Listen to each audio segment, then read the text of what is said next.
প্রতিদিন নামাজে তেলাওয়াত করে। এই জন্য আল্লাহ রাসূল বলছে তাকে খবর দিয়ে দাও যে আল্লাহ তাকে মহব্বত করে।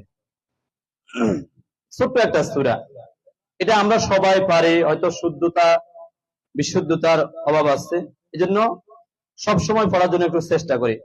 আরো হাদিসের মধ্যে আসছে যে ব্যক্তি সূরা ইখলাস প্রতিদিন 200 বার তেলাওয়াত করবে, তো আল্লাহ তাআলা, আল্লাহ রাসূল বলেছেন মুহিয়া আনহু যুনুবু 5 সিনিন, যে ওই ব্যক্তির 50 বছরের গুনাহ আল্লাহ তাআলা মাফ করে দিবেন। যে ব্যক্তি প্রতিদিন 200 বার সূরা ইখলাস তেলাওয়াত করবে, তো আল্লাহ তাআলা তার 50 বছরের গুনাহ কি করে দিবেন? মাফ করে দিবেন।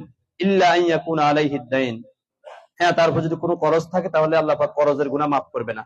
আরেক হাদিসে আসছে কোন ব্যক্তি ঘুমানোর সময় ডান কাঁধে শুয়ে যদি 100 বার সূরা ইখলাস তেলাওয়াত করে, তো ফাইজা কানা ইয়াউমাল কিয়ামা, যখন কিয়ামতের দিন আসবে, ইয়াকুলু লাহু রাব্বু, আল্লাহ পাক তাকে বলবে